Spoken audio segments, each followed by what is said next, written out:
Charlie Kirk, founder and president of Turning Point USA.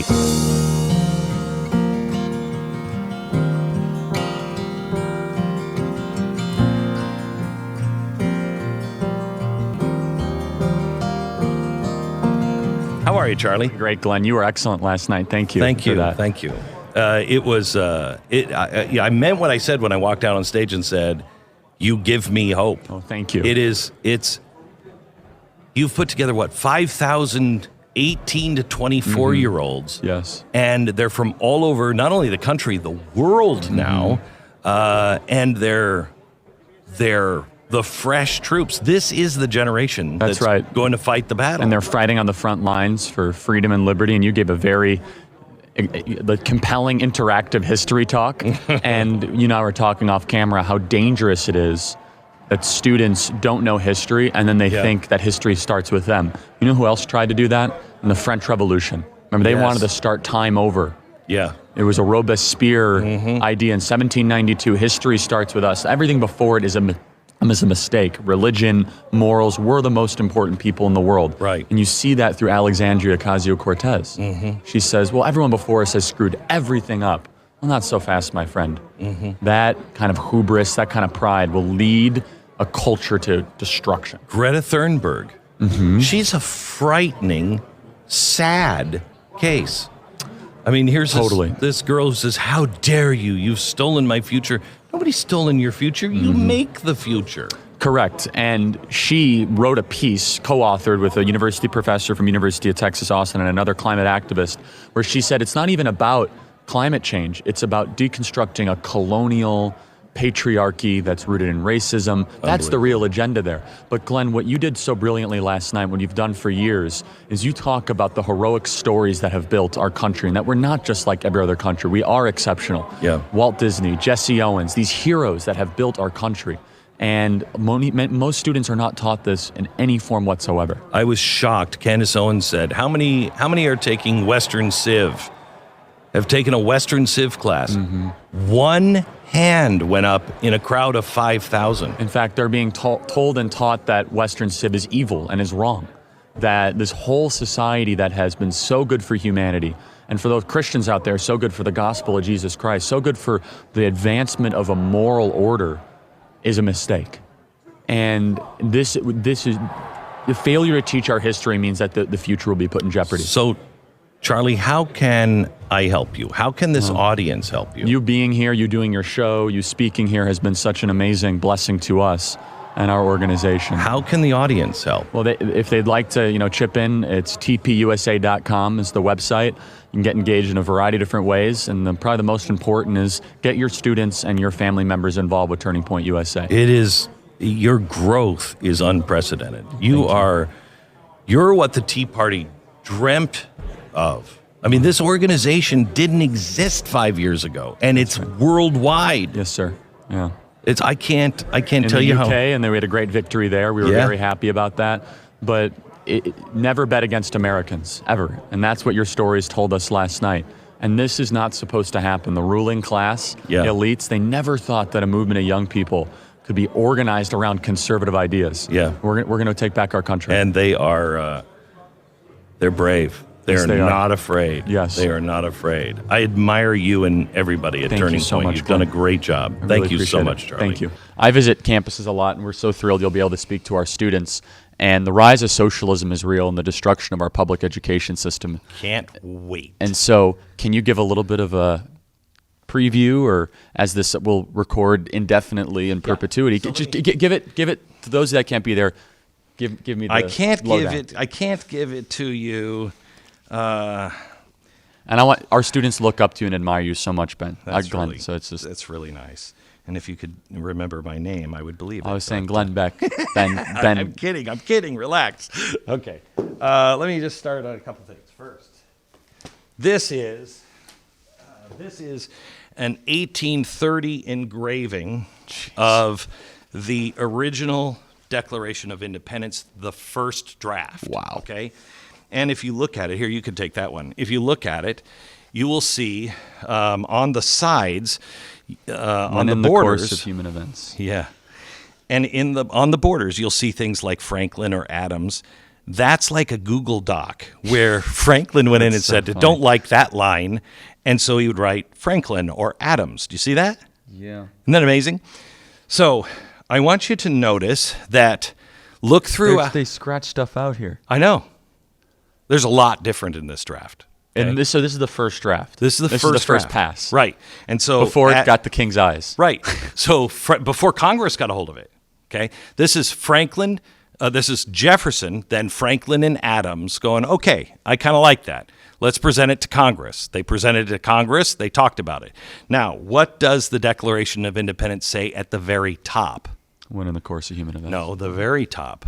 Well, I'm going to read this. Is that okay? Yeah, go ahead. A declaration by the representatives of the United States of America in Okay. General Congress. All right. So something that did not officially exist. Right. But what does the official, the one that I was don't know. approved, I don't know. unanimous declaration? Wow. Okay? So they started, and Thomas Jefferson said, you have to, do we all agree that if we aren't completely in lock sync, that the king will find a way to worm himself between us, and he'll split us apart one by one, and we'll be done. Wow. So is everything have to be unanimous, yes or no? They all voted yes. Jefferson, you go write it. Okay. So I want you to notice that the only words that are capitalized in that. Or United States of America. Okay. Look at. This is incredible, by the way. Look at.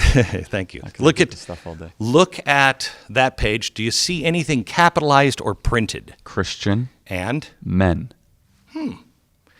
now, why would you notice that that's nowhere And it's else? underlined too. Yeah, it's nowhere else in the document. Wow. He doesn't print anything. Everything is in cursive. His handwriting changes at that point. Okay? You know what that is? That's Thomas Jefferson alone at night writing the first draft. Wow. And in it he says, and the worst usurpation, the worst thing he has done is this Christian king. Handwritten out. That's all printed. That's all caps lock, basically. Right, and in underlined. today's time, okay? right? He's mocking. This Christian king has taken a group of people who never offended him from another part of the world. Basically criticizing slavery, maybe? Or Yeah. Because it And says he's- bought and sold, right? Right. Put them on a boat if they survived. He sold, capital letters, men on the open market. Really important because blacks weren't men. How could Thomas Jefferson write all men are created? Oh, he knew. He knew. That's why he, in his own zeal, he capitalized men. He sells men on the open market.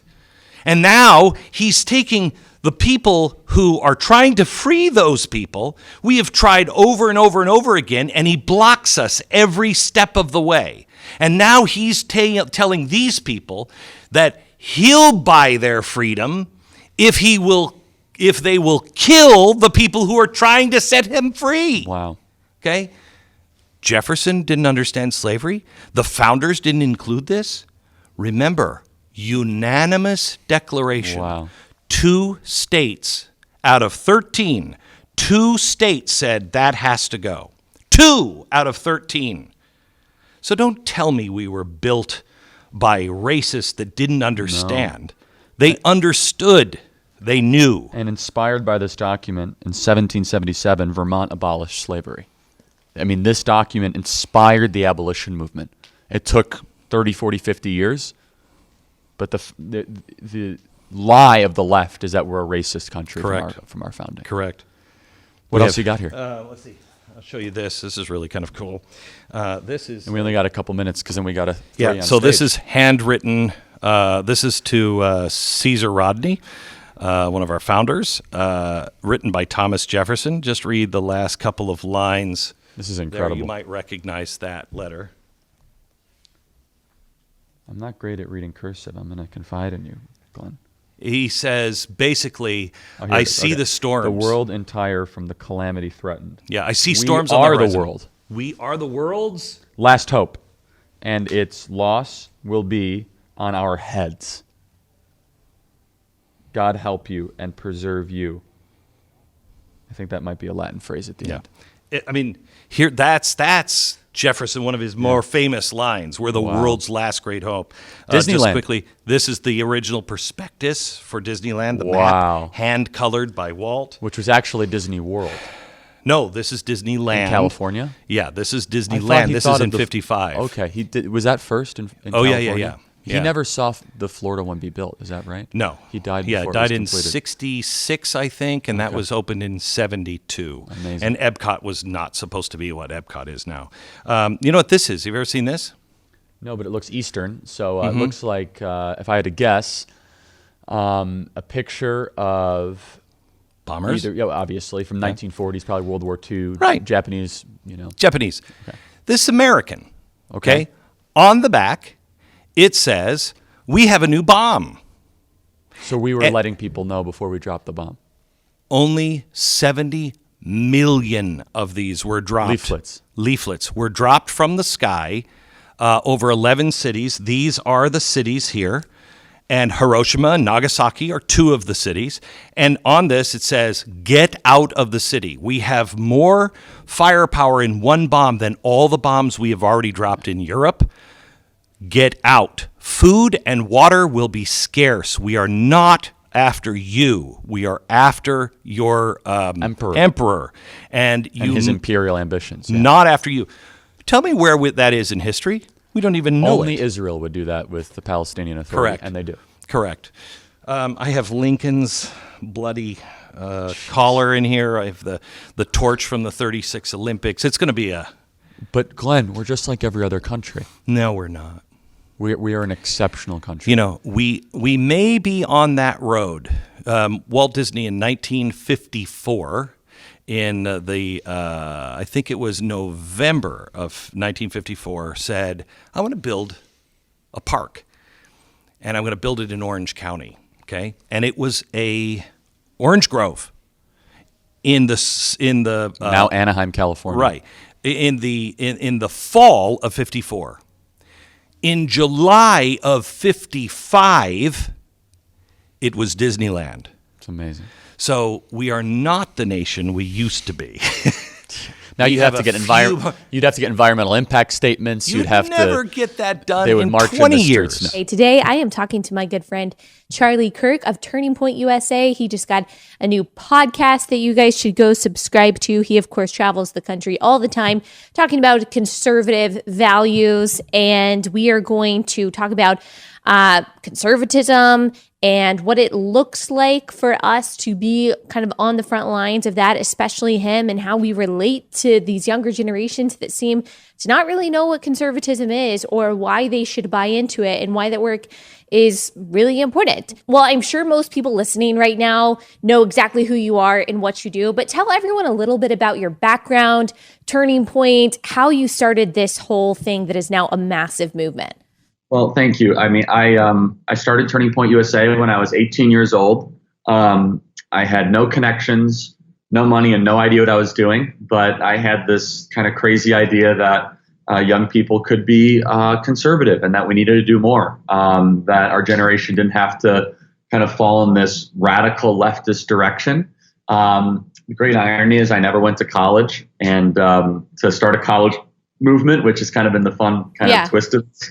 And it's just grown now to 1,400 high school and college campuses. Yeah. We have an amazing team, tons of spirit, lots of energy, and just like really honestly, just really blessed and super thankful and lucky to have been able to have the success we've been able to have. So you were 18 when you started it. How old are you now?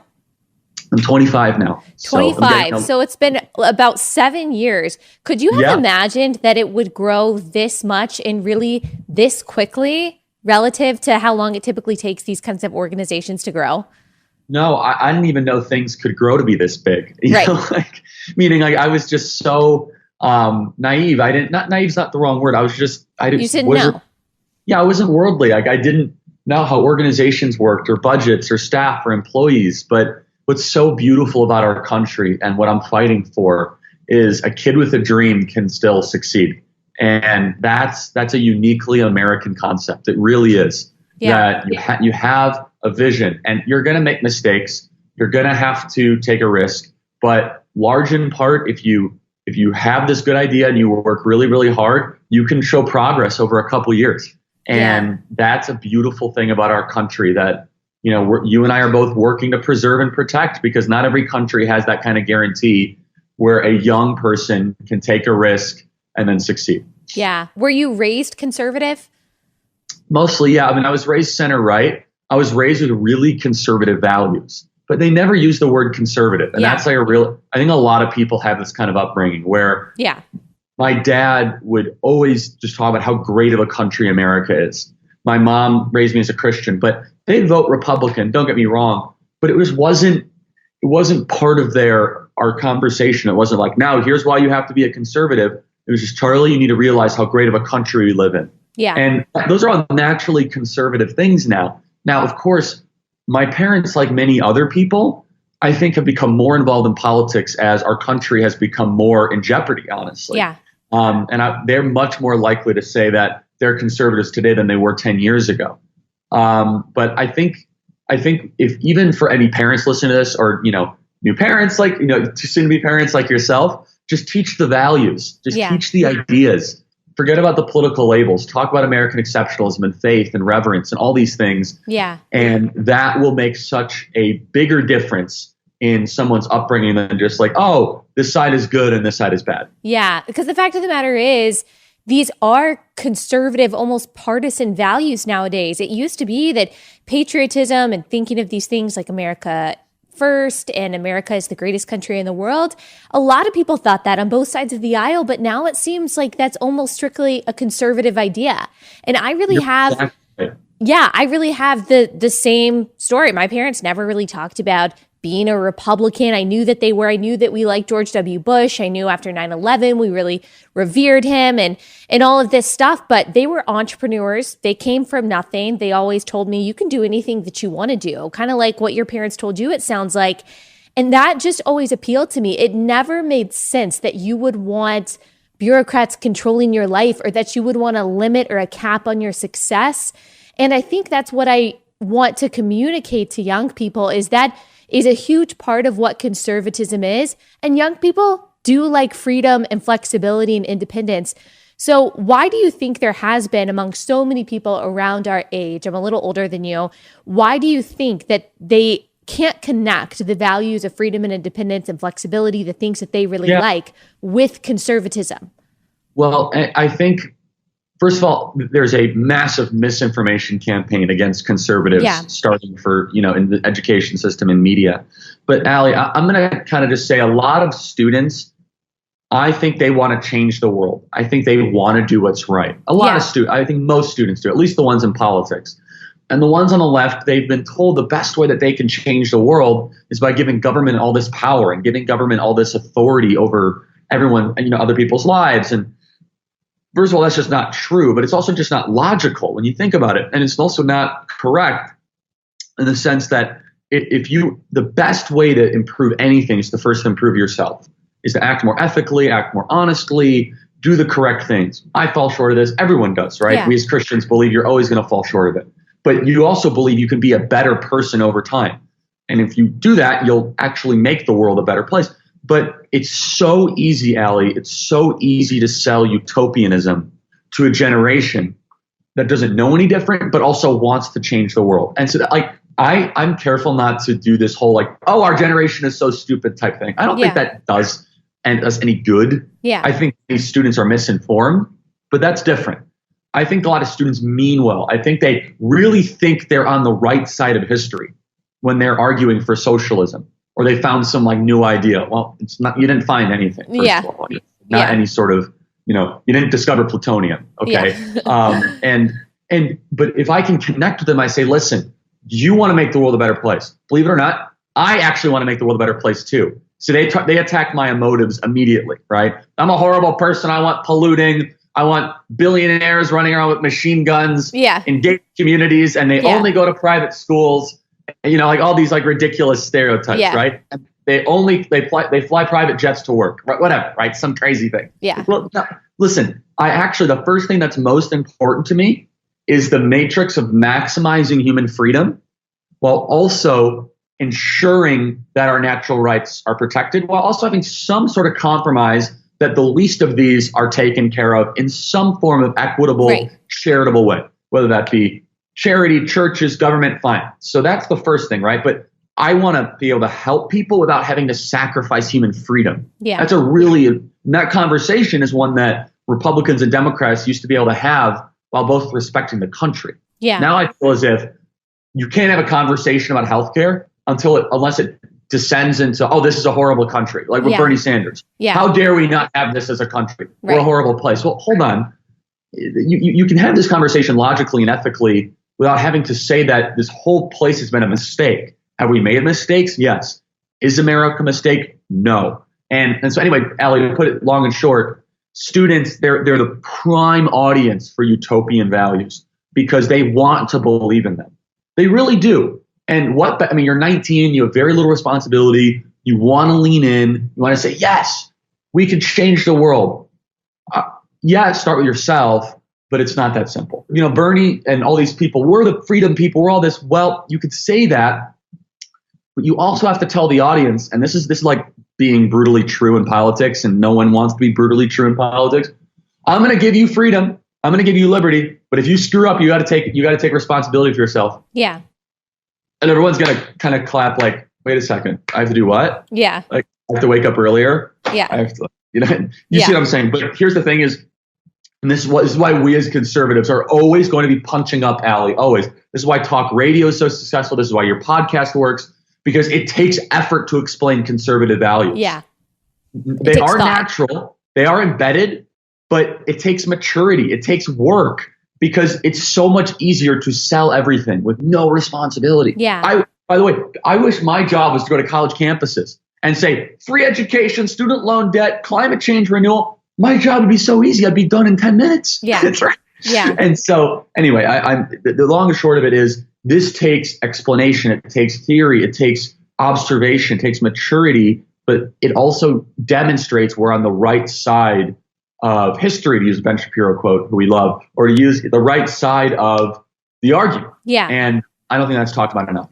Charlie Kirk, founder and president of Turning Point USA. Thank you so much for being here. Charlie, you obviously believe that we should be very cautious about China and what they're doing and our approach to them. Yeah.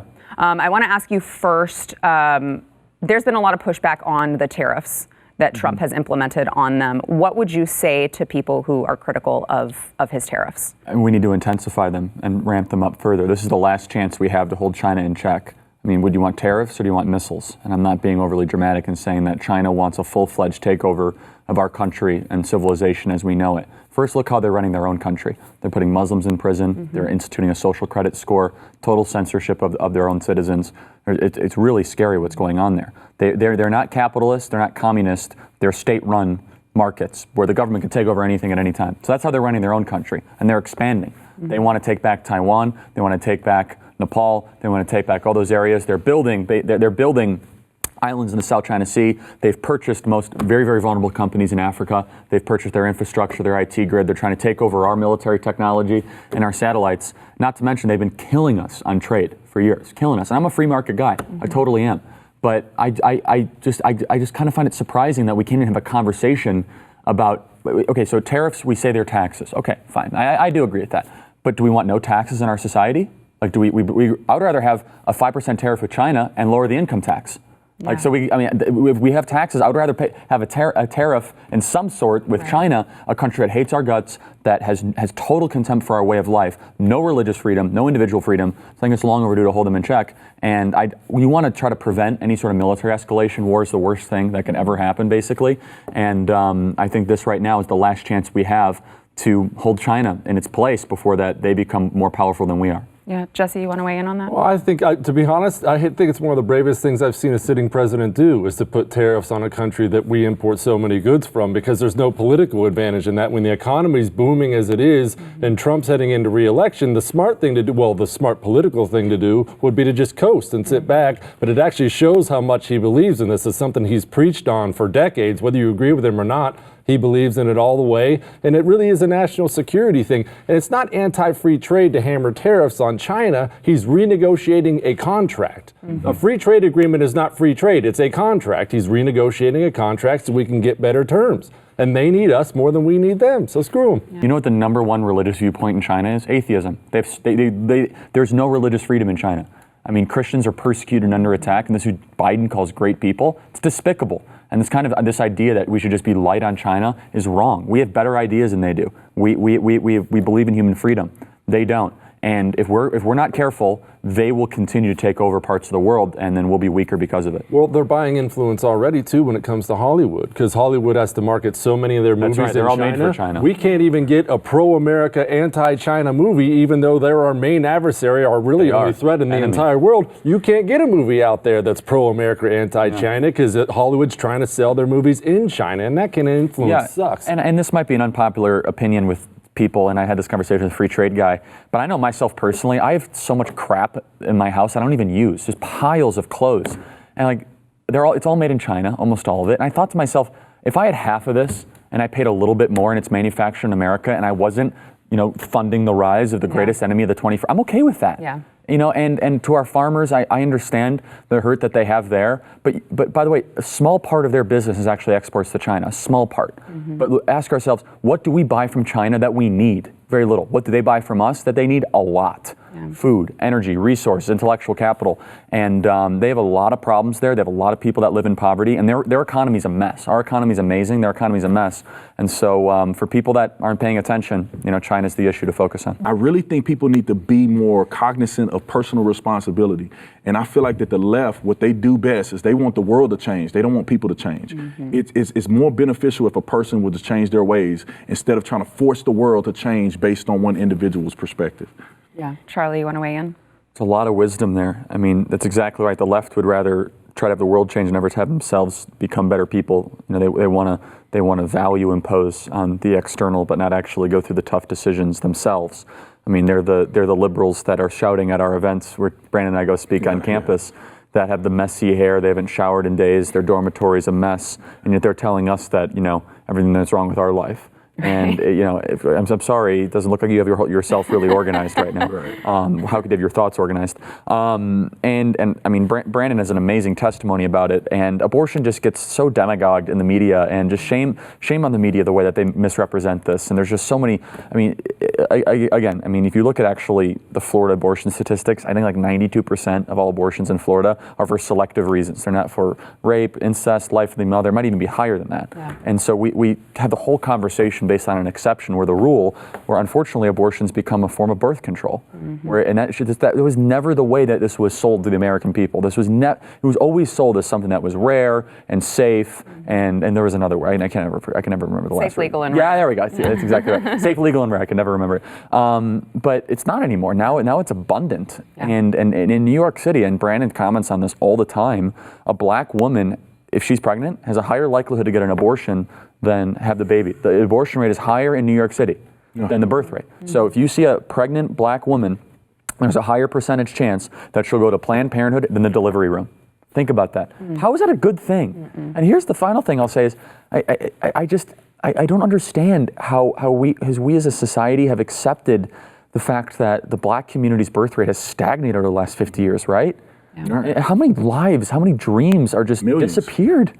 And these are individuals. These are people that could have done amazing things, and we just snatched their life away for reasons I don't think that are acceptable. Well, I look at Ben Carson, for example. He's changed the world. Yeah, everybody's. They have this excuse. Well, I'm not ready. Well, I don't think his mom was ready. She couldn't even read. So, but she pushed through and she gave life to one of the most brilliant people on neurosurgeon. Yeah. And so who knows the next brilliant person that can have a cure for something or can be a great person to change the world. You don't know that. And you are killing that child. And here's one thing. We as a society have to come to the conclusion, is it murder or not? Right. If it's not murder and it's okay, then we don't need it to be rare. You can have as many as you want. But if it's murder, which I believe that it is, then we should not be participating in that. And there was another point that I was thinking about rape. We always talk about rape, which is obviously the exception to the rule. But my grandmother was raped at 12 years old and had my mom. And I often think that what if they would have had an abortion in that case? I wouldn't even be here. And what amazes me, and I still haven't put my finger on it, but I do have the theory that this is the issue that drives the left more than anything else. I mean, they get angry about stuff, but it's just this issue in particular. There is no dialogue, which is sick too. That's I really just like sick, I can't. I don't know why. I'm gonna have to maybe 10 years from now I'll finally wake up. But for whatever reason, the anger around this issue, would you agree, is just unlike anything. It's become their religion. There's no dialogue. Yeah. I want to welcome to the program a new friend and a guy who has been with Turning Point USA. He is the founder and the president of Turning Point USA. He is a guy that I've met a lot of. I want to be really careful. 25-year-old kids that have come up and they have suddenly newfound power and they don't have any idea what they're dealing with. They're not responsible. They're exactly who I would have been at 25. Just not responsible with that kind of influence and power. Very few are really reflective and turn out like Ben Shapiro. I remember when Ben Shapiro was on my show, he was, I think, 18 years old, and he hasn't changed. He was a 50-year-old when he was 18. He's still 50 at, 31. Charlie Kirk is, I think, one of the most well thought out and gentleman, biggest gentleman I have met. Very, very humble when you meet him in person, and yet he is single-handedly, with his group Turning Point USA, changing the world. He is largely responsible, in my opinion, for the Trump victory. He is largely responsible for what is happening on the campuses in a good way, but he's here to talk about something that we have to pay attention to. And I want to engage you on this because we need your help to save the republic. And that is not hyperbole to say that. Welcome to the program, Charlie Kirk. Oh, thank you so much, Glenn, and thank you for the kind words. Greatly appreciated. Thank you. You bet. So, Charlie, explain what the left is doing. And they're doing this, they're doing it openly, but no one really is covering this in the detail that it should be covered because it changes everything overnight. That's correct. And so ever since Donald Trump won the presidency, the left has been enacting several full frontal assaults on our core institutions. That's why they enacted the Russia hoax via Mueller. This is why they've continued the propaganda campaign in the media. But most importantly, one of the components that hasn't gotten much media coverage at all is how the Democrats realized that the system of which we elect a president needs to change. That the system of decentralized elections, the system that gives a voice to middle America, not Manhattan and Malibu, that system is a barrier, is a hindrance towards their quest for total control and for deconstruction of our country and for redefinition of our country. So what am I talking about here? They want to get rid of the Electoral College. Sorry, go ahead. So, Charlie, explain to people, because there's a lot of people, especially your age, that say, hey, we want a democracy. People are screaming for that now in Europe. Direct vote, direct democracy. Make the case to those who are in the cities who believe differently and believe in democracy, because they've been raised thinking that's what we are. Make the case that that's a bad thing. Happy to. So first of all, we're not a democracy. That's one of the most important things we have to teach the next generation. Bernie Sanders says it almost every single day, and we fall into this linguistic trap, and we almost begin to believe the lies of the left that we are a democracy. We're a constitutional republic, and we use the democratic means to elect individuals and representatives. Now, what's the difference? A constitutional republic recognizes certain natural rights that can't be taken away just because the mob wants those to be taken away. And in the Federalist Papers, the Founding Fathers realized and recognized the potential danger of the tyranny of the mob. One of the big historical fallacies that is taught to students is that America was the first exercise in quote-unquote democracy. That's just not true. It was tried many times before. Cicero, who I believe is the most important thinker and writer, who was consul of Rome for 1 year, warned against the tyranny of the majority, warned against that total outright mobocracy, essentially, would turn into class warfare. He argued that the middle class needs representation that first and foremost recognizes their natural rights. And so what the Electoral College has done over a long period of time is it forces the states, first of all, it recognizes the sovereignty of the states. It recognizes that the states created the federal government did not create the states. And it allows the states to appropriate their electors as they see fit. Now, this is really important because each state might have a different way that they want to send their electors to the Electoral College. So, for example, 2 states right now, Maine and Nebraska, they carve out one of their congressional districts that allow the winner of that congressional district to maybe be different than the entire voice of the state. So, for example, Donald Trump won a singular electoral vote in Maine in 2016. In 2008, Barack Obama won a singular electoral vote in Nebraska when he won that eastern Nebraska congressional seat when he won that. Now, what does that mean? It means that voices that otherwise would not have had as big of a platform all of a sudden are now competitive in the national election and discourse. And what's happening now is actually predicted and prophesied by the Founding Fathers in the Federalist Papers and the construction of our country, where you have the exacerbation of the coastal elites that want to then enact their viewpoint and their ivory tower philosopher king agenda over middle America and middle class America. And that's most important because the needs and wants of Malibu and Manhattan are not the needs and wants of Michigan and Missouri. So how do we peacefully go about this without turning ourselves into factions and pitting people against each other? Well, the only way you could possibly come to compromise and build big base coalitions is through the decentralization of elections, which is what the Electoral College offers. And you look at other countries that just have straight mobocracies, as I call it, it's not going so well, is it? For example, in France, no one can possibly say that the ideas that were rooted in the French Revolution have been better for human freedom and prosperity than the ideas rooted in the American Revolution or the Scottish Enlightenment. And what we have right now is the left realizes that the idea of decentralized control, the protection of the individual and states' rights, it is a hindrance. It's almost an annoyance and an obstacle for them to be able to get the power that they wish, that they want to get. And so what they're doing right now, just to talk very specifically, Glenn, and thank you for giving me the opportunity to share this with your audience, because this is not theory. This is not something, the left wants to do this. The left is doing this, and they're getting help from far too many Republicans. And they're close. I would venture a guess that many people in your audience don't know that 15 states have already passed what's called the Interstate National Vote Compact. What does that mean? 15 states have essentially passed through the state legislators and signed by the governor, agreeing that their electoral votes will be given to the winner of the national popular vote. So in short, the left, with the help of far too many Republicans, it tends to be a trend, isn't it, Glenn? It seems like Republicans tend to agree to go along with the left far too often. They have realized that they're not going to be able to get this through Congress, that they're not going to be able to get this through the House of Representatives or through a constitutional amendment. So instead, they saw their window to go through the states.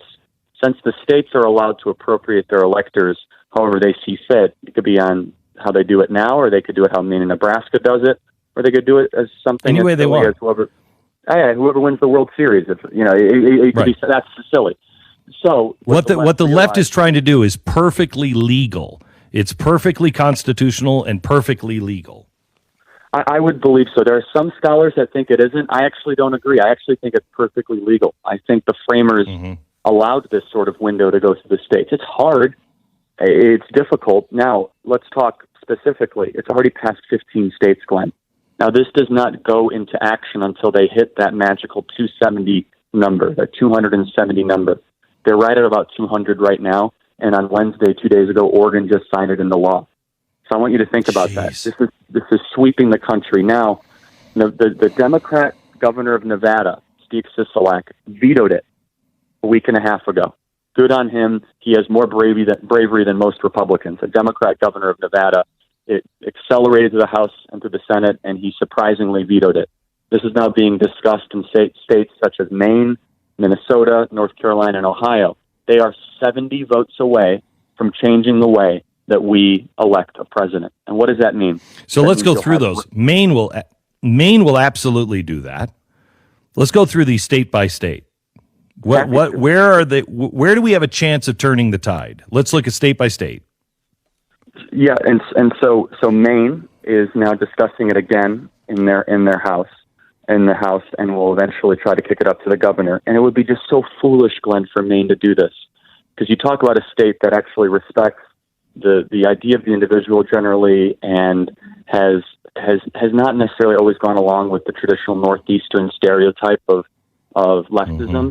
It'd be such a mistake for them to give up their sovereignty and the attention that they're able to get to the mob, the people that have nothing to do with their needs, wants, or desires. The other one is Minnesota. They're trying to introduce. They've already introduced this into Minnesota, and the other one that we have to keep a very close eye on in a rapidly changing state in a variety of ways. That if we're asleep at the wheel, this state will become a blue state. Is Arizona. It's been introduced into Arizona State House. It's getting far too much traction in Arizona, and Arizona, of course, just elected Senator Kirsten Sinema. Donald Trump did not win a majority of votes in Arizona back in 2016. He only won, I think, 49.1%. I could look up the exact number. And then more specifically, North Carolina. North Carolina is another dangerous state with a Democrat governor and with very weak Republicans, and that's a dangerous and lethal combination. All right. So what do people need to do, Charlie? They need to call. If you're in Arizona, North Carolina, Maine, you need to organize yourself again. You need to get on your phone with your legislature and your state senate and say, stop this. Your governor's office, do not pass this, right? That's correct. Yes. And so at Turning Point USA, we're the nation's largest student organization focused on the Constitution and American exceptionalism. And so we feel it's incumbent on us to fight for this as hard as we can. And so our website, tpusa.com, you'll be able to find some resources of what you can do to get engaged and involved on this fight. And what I found, Glenn, which is always gives me such hope for the future of this country, is that this is already organically kind of being fought through some great grassroots activists in these states, and we're already connecting with them and giving them some resources and funding. And that's what I love about America, is that whenever there is a crisis, individuals tend to voluntarily and almost magically step up. And now we need to give them the call to action. And that is a uniquely American virtue and value, that when there is crisis, our patriots step up time and time again. But now we have to raise the level of the sense of urgency on this. I will tell you, Charlie, I've talked to you about this for a few weeks, and I have told you that this audience is a remarkable audience. They're the most giving. They are the hardest working. And I don't say this to dismiss any other audiences, because I know the power of other audiences. This one's just different, and they will engage. And so I urge you, please, this will make the entire election and everything you're about to go through worthless in the end if they get up to 270. It's got to be stopped. Maine, Minnesota, Arizona, North Carolina are the ones that are closest, but they're working this everywhere. So please get involved. If you can, donate money for this to TPUSA. Go to tpusa.com. That's Turning Point USA. TPUSA. Charlie is really leading this, and I look to him on how we can assist Turning Point to be able to stop this, because this changes us overnight and really forever. I think we lose this, we lose. That's right. Charlie? Exactly right. Thank you. Thank you so much, Glenn, for the opportunity. Thank you. You bet. Some of the things you've said recently about Martin Luther King are trying to open up the space for us to have a discussion about the 1964 Civil Rights Act and what that opened the door for. I think we all are in agreement that we needed to end segregation and Jim Crow laws, and black people needed full citizenship, to what degree the 1964 Civil Rights Act guaranteed that, I think we all agree that's great. But we have to have a discussion about how that Civil Rights Act is being used and piggybacked by the LGBTQ, same-sex marriage. Right. It's opened the door for other things to be piggybacked on top of it that I don't think are good for America. And I think this is an important conversation that we have to have, and you've been participating in that conversation. Well, yeah, thank you. It's an awfully provocative conversation I started. I stand by it, and I appreciate the opportunity. I mean this sincerely, Jason, to explain it.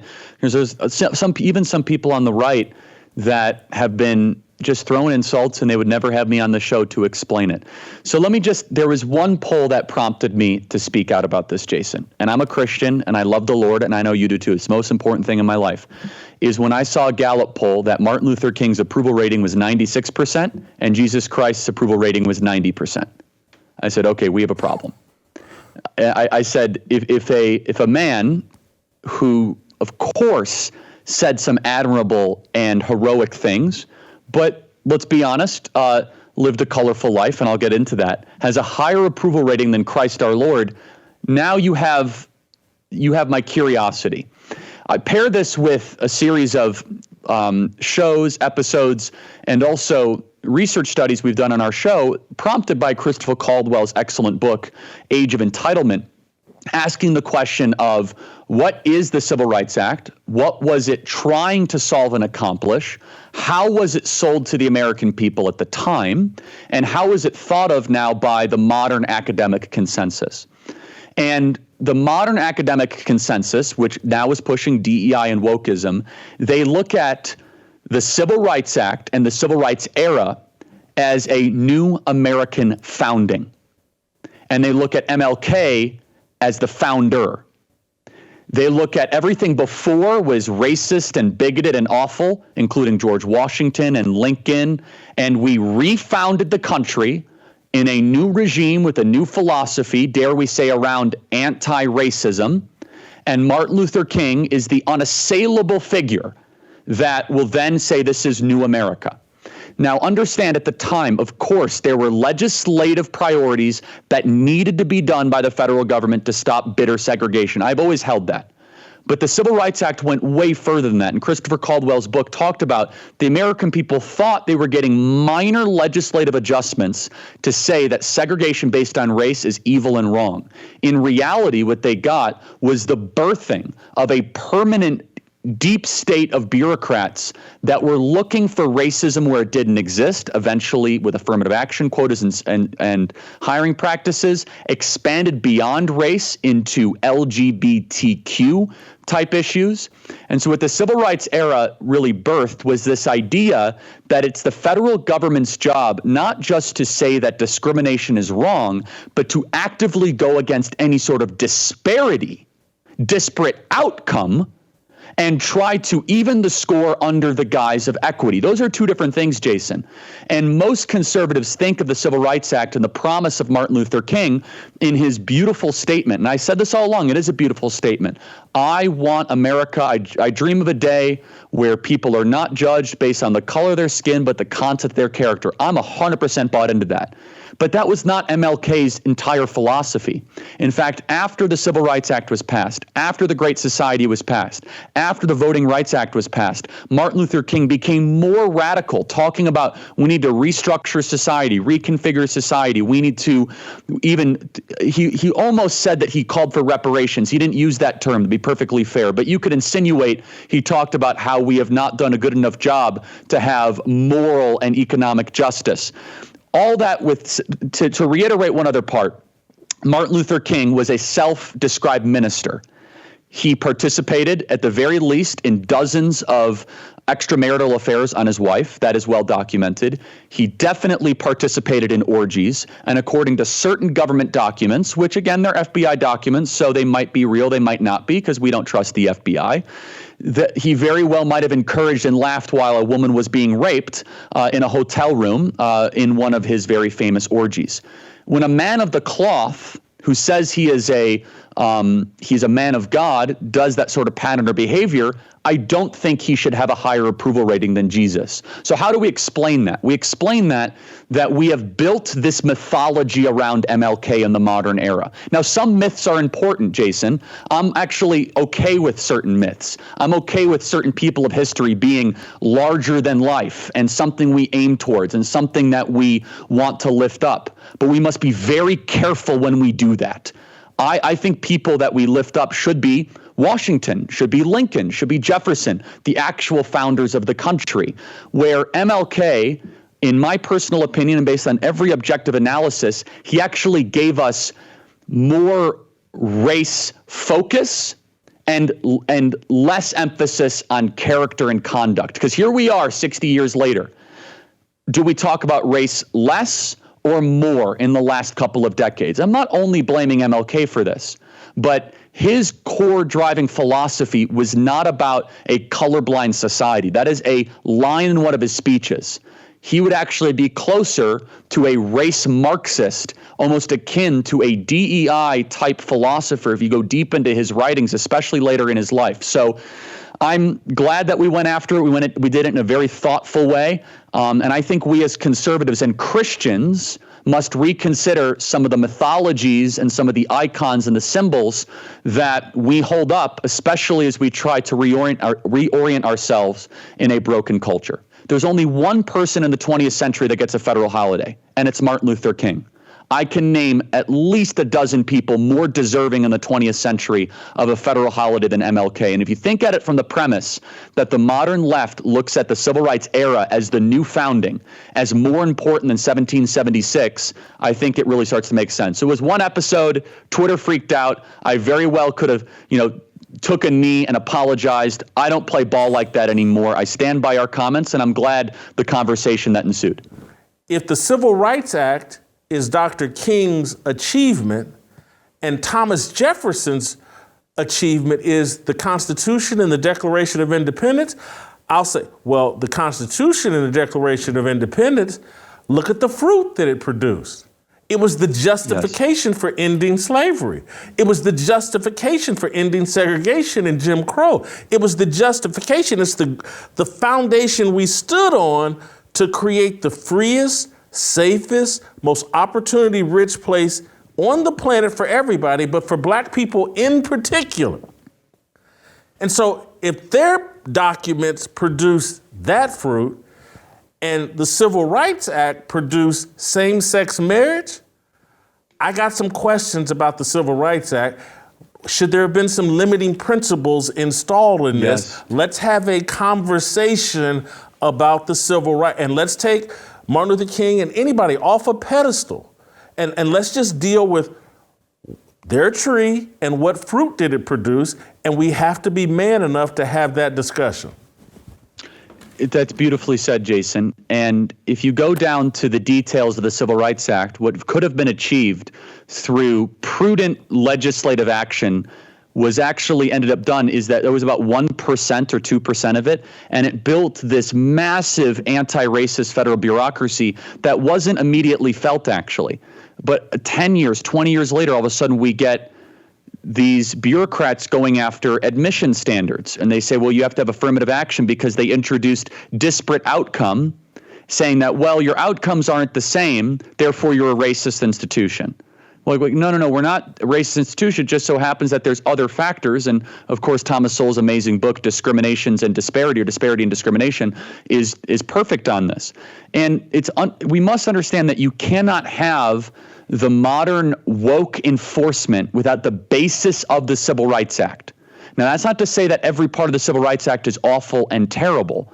But all of a sudden, when you give the federal government power to police private business, to police private action, to come in, for example, with the EEOC, which is at times overreaching, at times can get into small businesses' private affairs, that could be a death sentence to a fledgling business that's trying to make it to operate right now. And then all of a sudden it's metamorphosized, and this is one that I think your audience will find in a great agreement.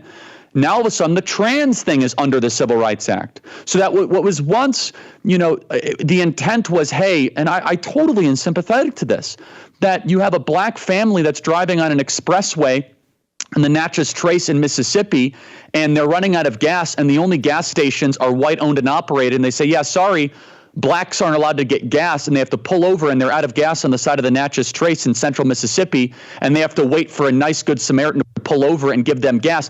I don't want to live in that country. I think that a law that said, no, that black family has to be given gas is a good law. Let me be perfectly clear, okay? That could have been done without creating a massive, now multi-100,000 person basic standing army throughout all the federal bureaucracies that is beyond the idea of going after a couple states and a couple jurisdictions. And then the courts, and this is what's important, Jason, what the Civil Rights Act did because of the fanfare and because of the celebration and because of how it's thought of, is that in most law schools, the Civil Rights Act is studied and revered more than the U.S. Constitution. That is a fact. It is studied and revered more than the Bill of Rights. It's not. It shouldn't be, meaning it's a law, okay? The Bill of Rights and the Constitution is the foundational laws of the land. The Civil Rights Act is cited more, it is used more. For example, not the Civil Rights Act, but its sister, the Voting Rights Act, is one of the reasons why we can't get voter ID and we get these goofy gerrymandered districts. And so much of the frustration that we see in our modern politics is because we have these foundational elements that actually none of us agreed to at the time. A majority of Americans wanted to see an end to segregation. They didn't want to see new segregation put forward eventually in anti-white hiring practices, affirmative action, or the entire federal bureaucracy having racial hiring quotas. And here's the most important thing, and I'm not saying it's because of this, but Black America was getting richer, they were getting stronger, and families were largely still put together before the Great Society, Voting Rights Act, and Civil Rights Act. 60 years later, Black America is in a worse position. I'm not saying it's because of the Civil Rights Act. I'm not saying it's because of the Voting Rights Act, but somewhere something went awry. And now we have more conversations about race. We have more fixation on race than any other time in my adult life. The promise was that we were going to get a colorblind America. And to offer an olive branch to some of my conservative friends that still lift up MLK, they want to lift up MLK because they want to turn the page on race. And I'm totally on that program. What I'm trying to counter is the reason we talk about race so much is because we have a federal holiday to a guy that talked about race all the time. We celebrate the Civil Rights Act more than the American founding, and that we have this continuation of multi-decades of building and building and building, where then in the 90s you get Derek Bell, an Intro to Critical Race Theory. You get Patrice Cullors in the 1619 Project, and eventually you look around and you have the left defending black-only dormitories at hundreds of universities across the country, black-only graduation ceremonies, and they say, well, you're racist if you oppose these things. And you look back to the Civil Rights Act and you say, maybe we overreached and we built something we didn't intend, a federal leviathan in the form of anti-racism. I have a question for you. Okay. In 10 years, do you think America will be more or less socialist? I ask this question of everybody, by the way. Can I answer with a caveat? Of course. If we continue the spending, and if we continue the erosion of who we are and the truth, we will be much more socialist. If we have this a real collapse, an actual depression, people who right now say, I am absolutely against socialism, they will want it to be able to weather that storm. And I'm afraid that we're on that track. However, I've been really heartened. I mean, Charlie, I don't think you know the impact. You say, oh, Glenn, you made an impact on my life. Do you realize the impact you're having on the country? I don't. I mean, your organization didn't exist 5 years ago. Right. It didn't exist. Tonight I'm talking to 5,000 people, and in this place that paid to come across the country. I was on a plane with all kinds of 18 to 24-year-olds yesterday, and I realized the people you have. You remember when I did the thing in Washington, D.C. and Restoring Honor? I do, and right on the Washington Monument. Right. And I said that day, Yeah. somewhere in this crowd, there is maybe he's 7, maybe he's 15. I saw that speech. Yeah. Somewhere in this crowd is the next George Washington that will feel it right now. And I am so overwhelmed with the people that I have met from your organization and the people who are coming.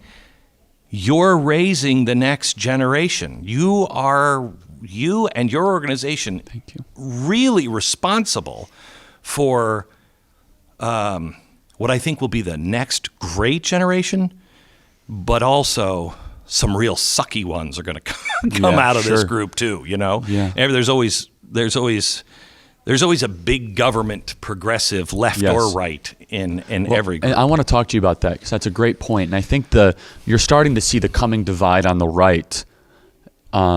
And I have some sympathy with some of the arguments, and it's definitely 100% sympathy with the observations of where the right comes from this. But there's a new right movement where they're okay with using government to trust bust or using government to solve societal, cultural problems, banning things, growing government.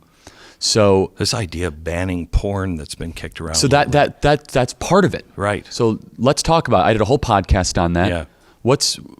I don't know if you've commented on that publicly or not, but this is the coming divide though, Glenn. I know. I don't like something. This is horrible. This is evil. It's immoral. It's a sin. You are no different than what you're fighting against. Talk about that. This is the divide, Glenn. Right. That you're going to, by the way, some of the students tonight are going to be looking for that clarity because they're being told, which way do I want to go on this? Yeah, that's the This is the divide that started with the progressive era Woodrow Wilson. Theodore Roosevelt and Woodrow Wilson. Those two believed that the government and a group of experts could decide for everyone else. Philosopher kings, yes. Right. That's insanity, and that is the exact opposite of what our founders believed. What our founders believed was, look, you are going to, some people, and I know this because I come from a suicidal family. I've had 2 people, my mother and my brother, commit suicide. So I know it. Some people's bottom is death, and there is nothing you can do about it. When people say, oh, that guy was an alcoholic, that star was an alcoholic and depressive, we should have seen this coming. Most likely the people in their life did see it coming and they tried to do things. But until the individual decides to change, nothing will change. They'll just hide it deeper and deeper and deeper. And you will cause more strife by trying to force them to sober up, get better, be happy. You know what I mean? Mm-hmm. And you can't control other people's morality. You can teach why it's destructive, but you become the fascist when you decide this is immoral and thus I'm going to make sure nobody does it. Mm-hmm. And there's an argument to be made. It's the efficacy of banning it also is questionable. Black markets pop up. Look at the drug war. Sure. Yeah. Look at the drug war and it's not Spain, it's the island, Portugal, right? Portugal. Well, yeah. Are you familiar with what Portugal they legalized all drugs, basically. They had the highest addiction rate, I believe, in the world on heroin. They were losing their entire country. They are pouring money. What they decided to do was legalize all of it and then take half of the money they were spending and work on drug programs like AA programs. Just fund things that work to get people off that. They've completely healed their country. I mean, there'll always be drug problems, but they've healed their country. We keep going down the same path. Bad, slap the hand. Bad, slap the hand. It doesn't work. And that's growing on the right, Glenn. I know it is. And it's almost, I don't know the Remember, percentages. the progressives started in the Republican side. Yes. And you're seeing it especially with the issue of tech. tech tyranny, Facebook, Google, and there's calls on the right now to either trust bust them, where we've heard that before, and a lot of it is by bad history, by the way, that the trust busting was is glamorized from the early 1900s. And you educated me on this quite well about really the reality of trust busting. Look, and it is the one part of capitalism that I can't come up with a comfortable answer on. How do you control it when people become so wealthy and so powerful that they can control? So do we take their money away? Do we take their control away? Do we bust them up so they don't have that much? This country was really built by the railroads. People say, look at the Vanderbilts and what they had just because they built the railroad. The average American has about twice the benefits and lifestyle that the Vanderbilts had back then. We have a much better life on average and just below average. And they were the top. No one was even close. Just ask Anderson Cooper. Yeah, exactly. No one was even close. Charlie, welcome to the show. I want to start. Thank you. Where I wasn't anticipating starting, but hearing this news earlier in the day makes me think that Pride Month is going completely different than I anticipated. Today, we learned that Starbucks has instructed its locations to pull back from their Pride decorations throughout the store. And I think I said this last week, and now I think there's even more momentum. I actually think we're winning in this culture war as it relates to Pride. We actually have some wind at our back. Is that the way you feel? Shockingly, yes. I mean, the bad guys, the enemy, they're finally showing some weakness, some shame. I didn't know they actually had some shame. I thought it was all about pride, no matter what. We don't care about the cost, evangelistic, secular zeal. I feel the same way, and I'm equally as surprised because, I fight these people on campuses all the time, and one of their rules is that you should never show any weakness. You must be just belligerently, ferociously aggressive at all times. But now you're seeing a new element, which is in a weaker economy, right, Jason, with interest rates a little bit higher, the economy a little bit more fragile, stocks going down a little bit, all of a sudden a different decision-making matrix is entering, which is, hey guys, this whole pride thing is fine, whatever, but our stock is down 15%.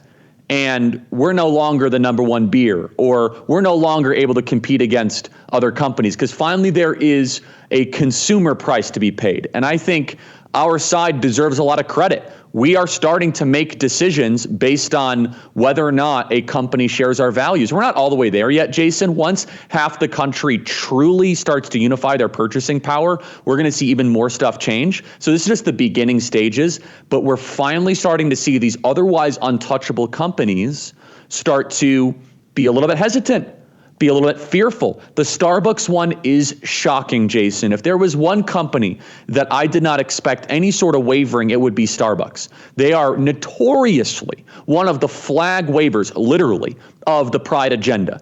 And yet even they're saying this is too much for us. That means they're seeing an impact directly to their profits, and this ridiculous propaganda campaign that is nauseating, that is over the top, is finally starting to threaten some of their corporate profitability and future. I think we have to keep the pressure on, and I'm finally seeing some momentum. Yeah, I'm thinking that what happened to Bud Light and what happened to Target clearly had an impact, but I also think they probably must have some internal research that says, like, oh my God, this could turn into a tsunami. Yep. That this whole thing with sexualizing kids, I'm sure they have data and have done research to, like, hey man, parents and normally progressive people are rejecting the sexualization of kids, libs of TikTok and this whole social media, put it in people's face. What happened at the White House yesterday, flying the pride flag. I think they're all like, oh my God, we have finally gone too far. Yes. And they have research beyond Bud Light and all that says that. Well, two thoughts. Number one, I think people are disgusted when the White House is turned into a strip club. When you have trannies showing up and literally undressing, that's not an exaggeration. They're taking their clothes off at the White House. I mean, that is a desecration and an insult to the people's house. I think most ordinary Americans say, like, yeah, that's not for me. But Jason, I think you're right. But also, wouldn't you love to be kind of a fly on the wall to hear the market research firm that they hired in the corporate boardroom? Yeah, you know what, Coca-Cola guys, it's not a good idea to support the castration of children. Wow, we never would have thought that. You know, could you imagine like them sharing it in a corporate boardroom? This stuff is obvious to you and I, where I agree they probably have overwhelming amounts of data that pandering to a incredibly vocal, aggressive minority is not a good way to get 80% of the country to buy your product. The church isn't really the leader of this. It's what believers have built outside the church that's the leader of this pushback. And is that a good thing, a bad thing, or it doesn't matter who the leader is? Well, it's certainly necessary. And I think you're exactly right. We're seeing this kind of new generation of Christian entrepreneurs that are building big and bold and beautiful things to fulfill Psalm 97:10, which is to love God and hate evil. That if you love God, you must hate evil. And this is something modern Christianity has done a very poor job of. Modern Christianity has written some extremely good music. I listen to it. They do a lot of good rock concerts. They put on things that are closer to a TED Talk than actually preaching the Word of God. They're really good at parking cars at mega churches and serving coffee in lobbies of big churches. Not too good at hating evil. But that is a component. We are called to hate evil. In fact, Jesus himself confronted the demonic and using obviously his authority as the Son of God and part of the Godhead, excommunicating the demonic. We are called to also fight that evil. And I don't think the American church is even contested in that arena. So you look at the Blaze, you look at Daily Wire and Turning Point USA, three great examples. We are kind of filling the void where a lot of church and, Jason, parachurch ministries are not fighting. I mean, there are a lot of these parachurch ministries. You could think of Young Life or Campus Crusade or K-Love, and they do good work. But are they really fighting against the trans agenda? Are they really communicating to their audience about the grooming of children? No, they say we're not political and we don't take stances on that. I think that's a vanilla cop-out. This is a biblical, spiritual battle where they're going after children. This is not Republican or Democrat. No, this is good and evil. And if the church and parachurch ministries aren't going to stand up, then a new generation of believers and spirit-filled entrepreneurs are going to build things to be able to fill that void. So I'm encouraged, Jason, because the old way of doing things of pastors that used to do cop-outs, and I mention them a lot, you know, kind of these nice guy pastors, happy talk pastors, their time is over. Their congregations are shrinking. Their ministries are really evaporating. They're not finishing well. And now it's time for us to rebuke this evil that is the new pagan secular religion. Let's be very clear, Jason. There is no such thing as a religionless society in America. You just replace Christianity with a counterfeit religion that looks very similar to the earth worship, to the worship of self that the Bible was actually originally written as a refutation of. The first 5 books of Moses, what we call the Pentateuch or the Torah, was at war with pagan polytheism, worship of self, worship of earth, worship of sexual behavior. And now we're just seeing the kind of old gods resurrected, and we call it pride. Charlie, so Turning Point does a lot of work with pastors and ministers. You get them together and how are they receiving your message and this new, more aggressive strategy? The ministers you're dealing with, are they hopping on board, or are you having to put are you having to pride them, or put a burr in their saddle, or what do you do to a cattle to move it? Stick them with a prod. Anyway, how are they receiving your message? Overwhelmingly positive. Look, I mean, there's detractors and there's naysayers. They don't like to confront me directly. I wonder why. They're always welcome on my show I would love to have a conversation with them. They just call me names. They call me a Christian nationalist, whatever that means. But we had 1,100 pastors and wives, Jason, at our event in Nashville. It was the largest pastor summit of its kind. We have another one coming up in San Diego. I'd love to have you, teach them something. They could learn a lot about what's happening from you. And look, what we're learning from our pastors, what we're learning from doing this with pastors is that there is a hunger and there's an appetite. And so there's a couple questions we ask to pastors and believers that are not convinced. Number one, what in your life should Jesus not be in charge of? And they say, oh, Jesus should be in charge of everything. I say, okay, well, that includes your political decisions. That includes how you view culture, right? You don't all of a sudden compartmentalize your Christianity. It should be comprehensive. So everything, to who you marry, to what music you listen to how you act, your faith must inform all those things. The second thing is, hey, when a 14-year-old young lady in your church comes up to you as a senior pastor and asks, hey, I'm thinking of becoming a girl. Do you say we don't do that because we're not political? Or do you love that 14-year-old enough to give her the truth and take stands from the pulpit and in private to be able to preach biblical truth? What we are seeing is pastors that are cowards at times because they do not want to say the things that the world does not want them to say. But I'm here to say that there's an incredibly promising movement of pastors, and it's not centralized. This is not like straight from the top of the Southern Baptist Convention. It's not straight from some sort of denomination. This is word of mouth. This is one by one of pastors that are joining kind of our movement. And our ask is really simple. We don't want money from you. We're not here to have you join some membership. We want you to be courageous. That's my ask. I want you to be courageous, and we will have your back if you decide to do so. But we have to stay faithful, and we have to keep working, and we have to keep our duty. I mean, look, pride is a sin, and you will fall if you embrace pride, literally. And this entire movement their whole movement will fall. So we have to stay humble in front of the Lord, and we have to keep our spiritual disciplines first, which is to fast and to pray for our nation and to pray for our leaders and to do the right thing regardless of how overwhelmingly daunting it might seem. And I think we're going to see a Galatians 3 revival, Jason, which is different than other revivals, where it says very clearly in Galatians 3 that the law is a school teacher to Christ. So the civil and moral law that is outlined in Exodus, Numbers, Leviticus, and Deuteronomy, which inspired the American founders, can actually be a school teacher to Christ, as Paul wrote in the letter to Galatians. What do I mean by that? That means that when people start to see a system that's falling apart, like this trans stuff, like open borders, they're going to naturally gravitate to conservative principles. And we're seeing this in the Gallup poll, Jason. The country's becoming more center-right. But once you start drinking from the streams of liberty, you're going to want to find its ultimate source, which is Jesus Christ.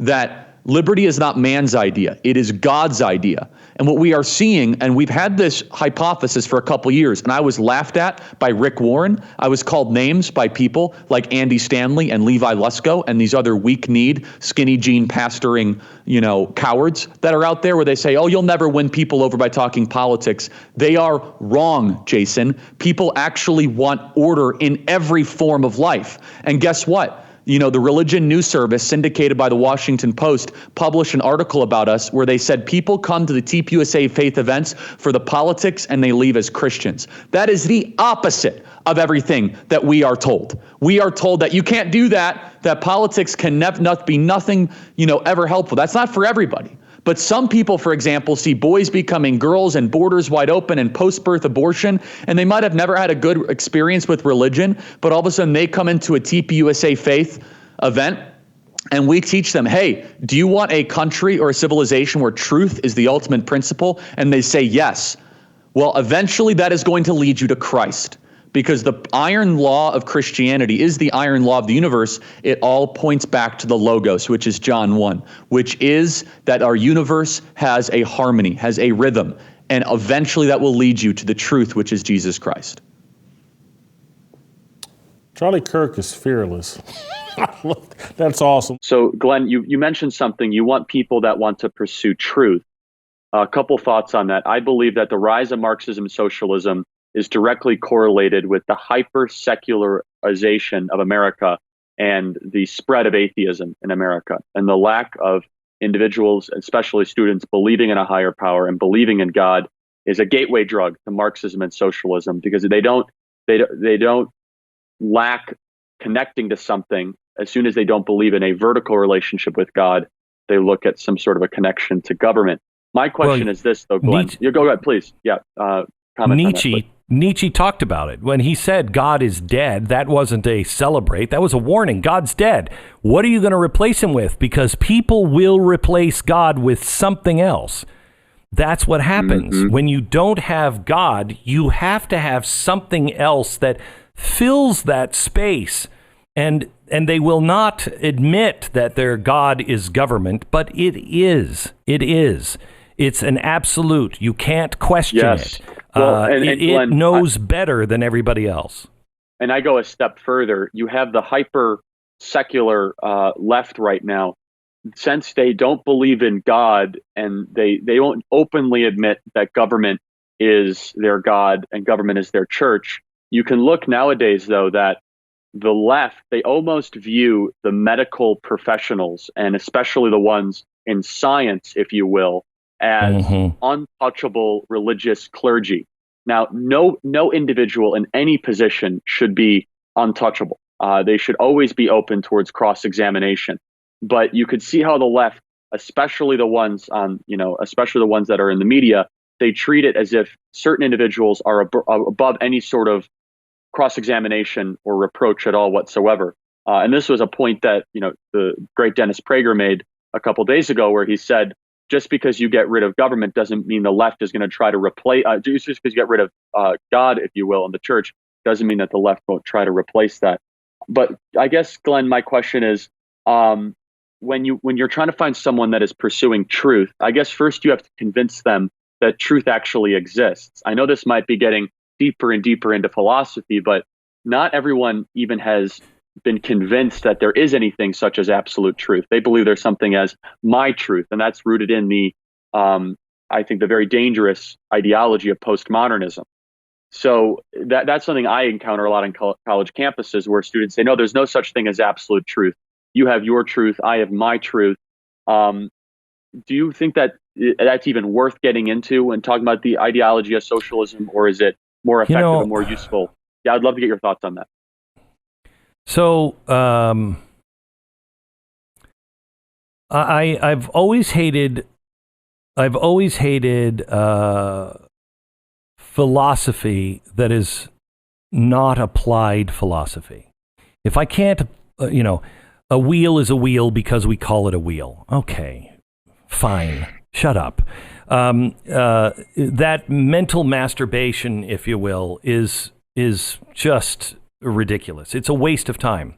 Applied science, applied philosophy is good. How can I apply this to my own life to make myself better?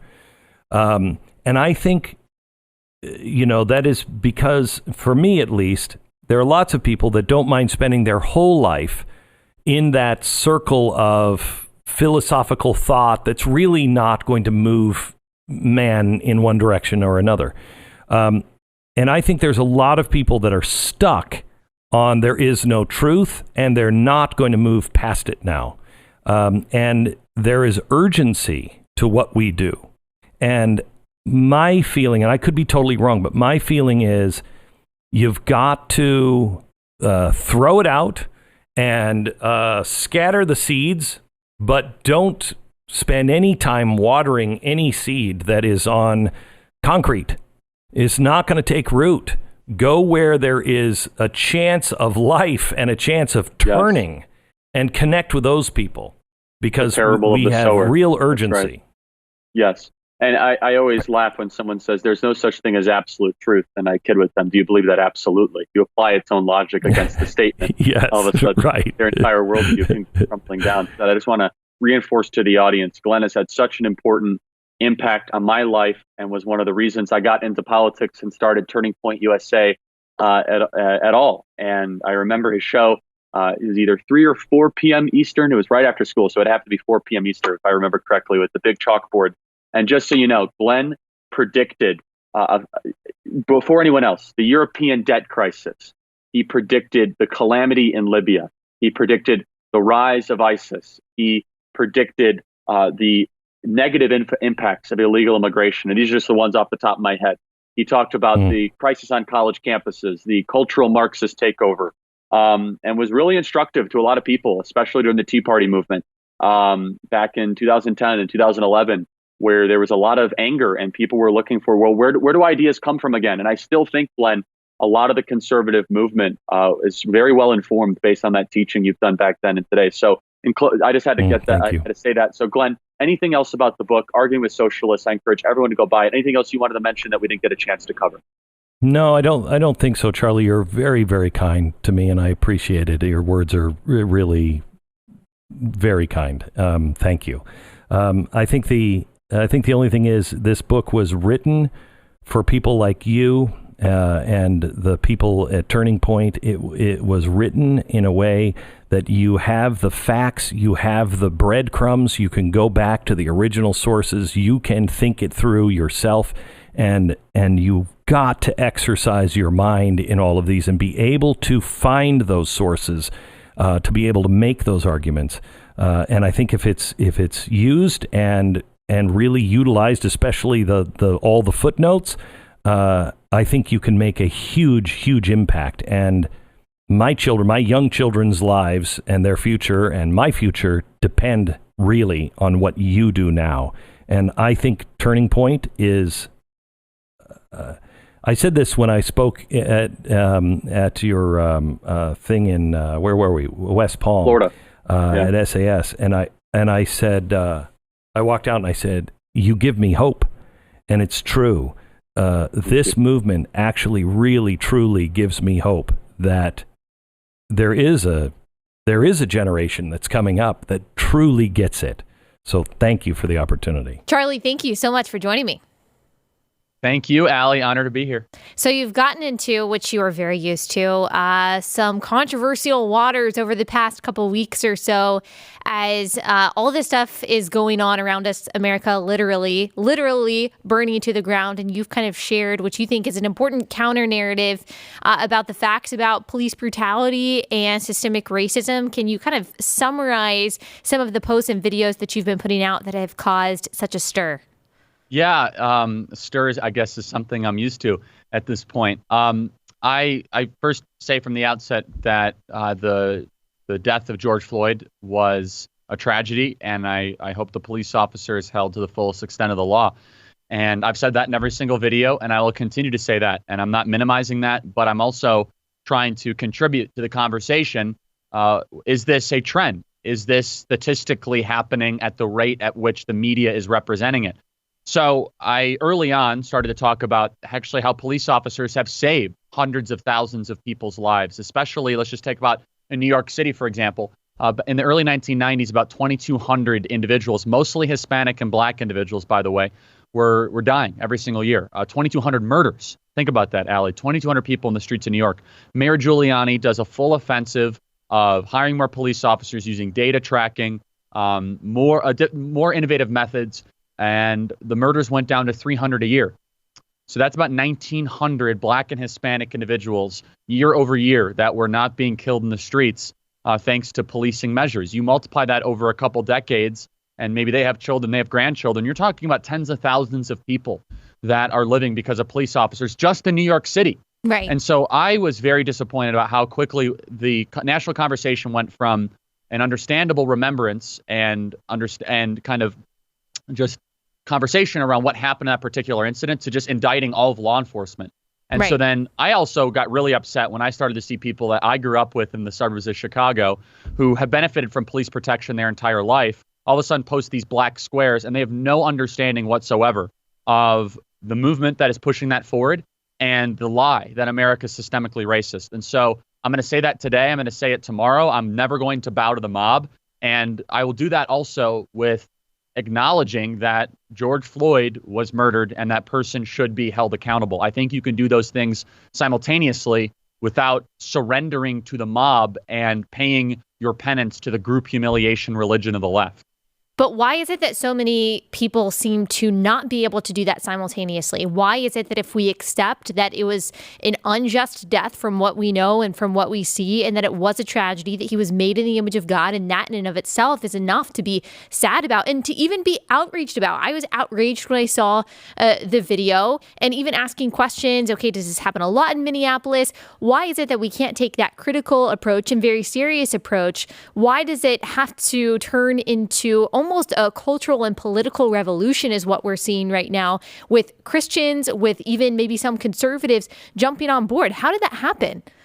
Well, we lack courage and we lack clarity of thought. And I mean, you say it best. You have to ask yourself the question, is this actually happening every single day? And so I go on social media and I see left-wing activists and I see activist members of our media saying that this is a epidemic. It's interesting how they chose that word in this time in American history, but they say this is an epidemic. Unarmed black men are being gunned down in the streets at record rates. And you look at the numbers.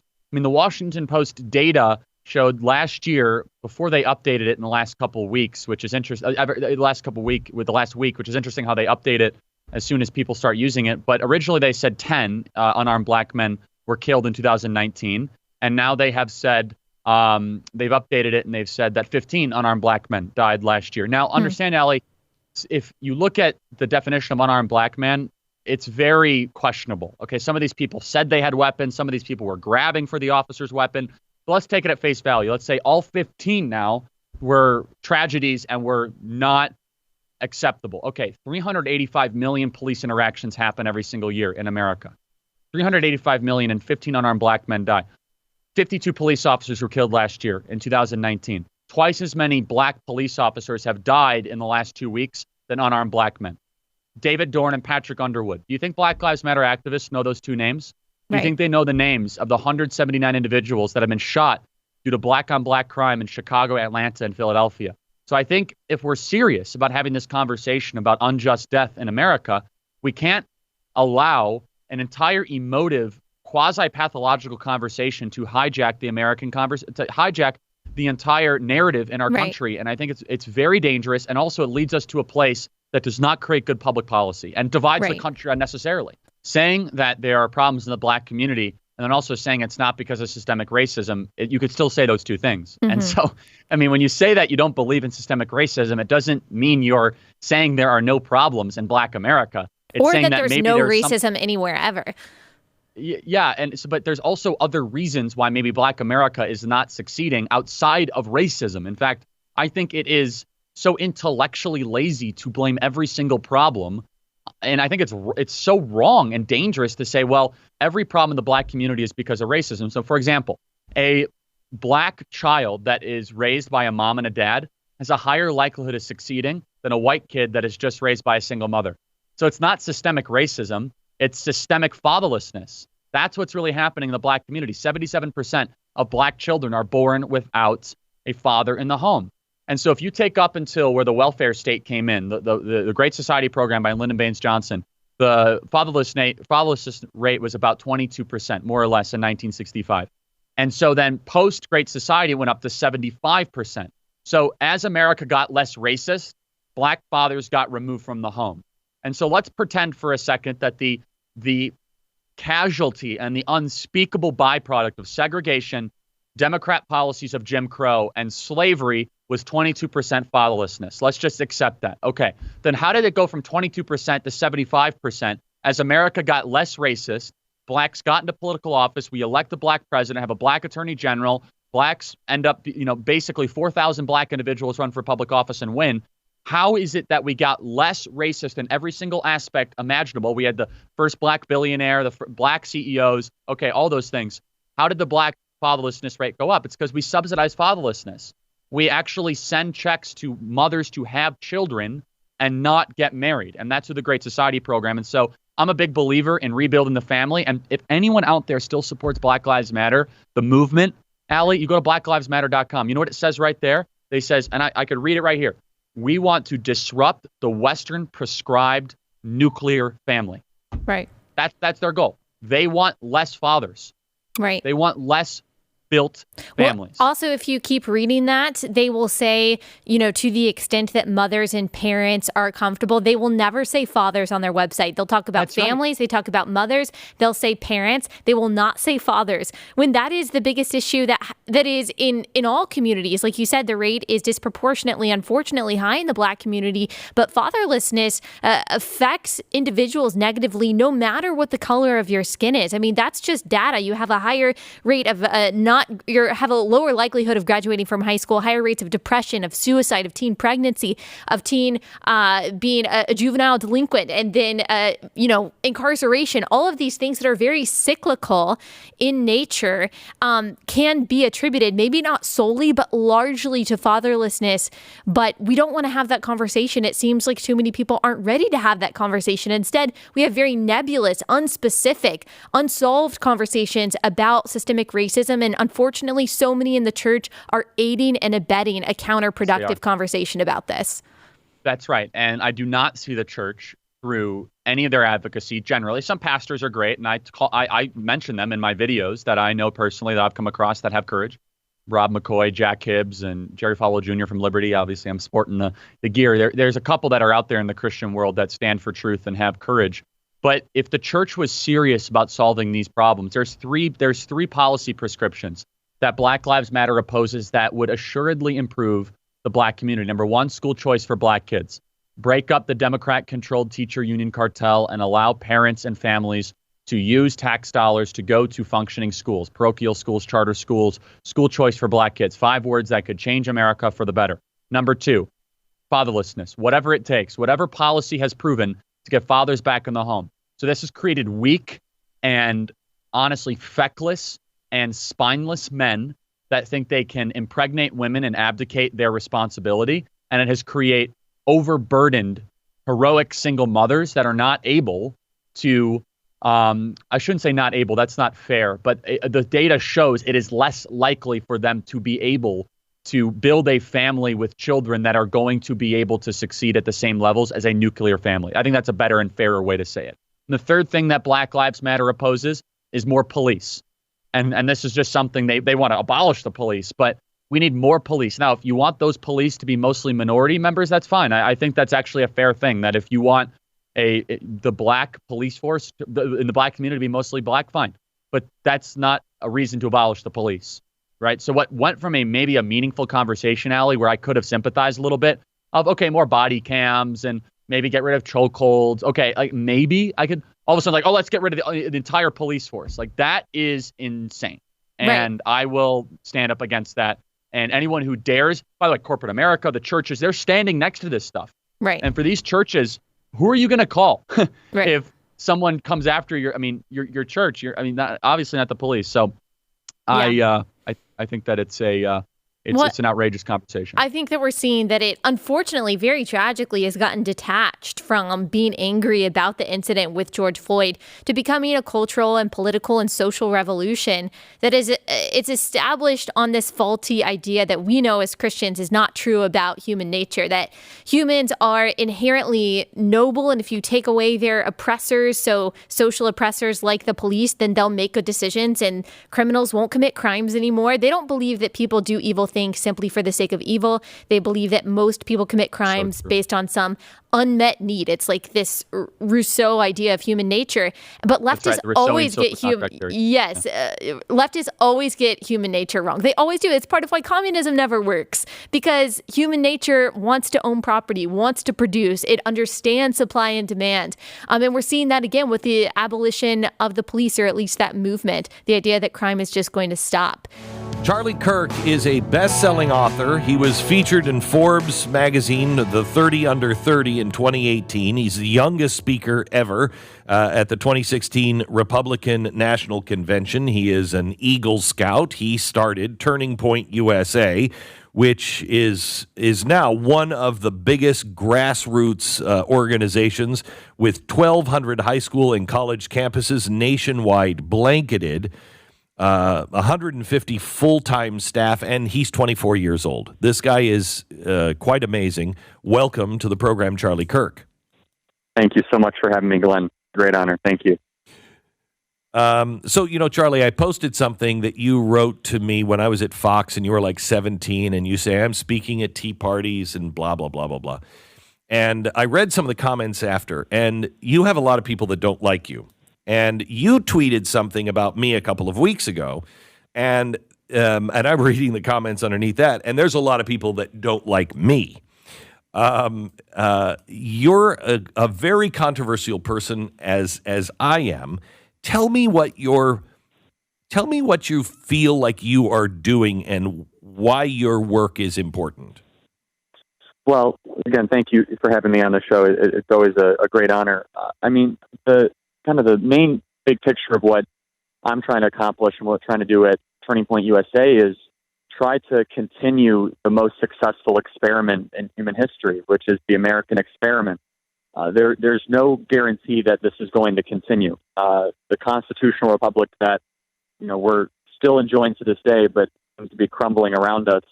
There's no guarantee that this experiment will still be successful. And my focus is primarily on college and high school students that are not necessarily opposed to our ideas, but they're never exposed to them at all in the first place. And it is putting forth the ideas of individual liberty, limited government, Constitution, American exceptionalism, the ideas that were really birthed and rooted in the Scottish Enlightenment that have allowed the greatest civilization ever to exist in the history of the world to have that permission to exist. And it draws some critics, some people on the left and some people on the right that might not seem to think that there is a sense of urgency to save the country right now. And that's perfectly fine. That's how you're making a difference, and you know that better than anybody else. But the main thesis of what we're doing is that there's an entire generation that instead of being thankful that they're living in America, they're angry that they're living in America. And there's no way you can make an argument that is healthy for our country or for our society. So, Charlie, you were at this meeting at the White House where the president brought in some social media people, and the press is saying that these people are very controversial, and some of them are. Who was there, and why and how were these people chosen? Well, I was there. Our good friend Lila Rose was there from Live Action. Our friends from Prager University were there, Heritage Foundation. And there were some people that I haven't met before, and I've seen some of their content online, definitely more in the creative space. But what I think is really promising about the kind of conservative movement is we don't all have to agree. We don't even all have to agree on tactics at times.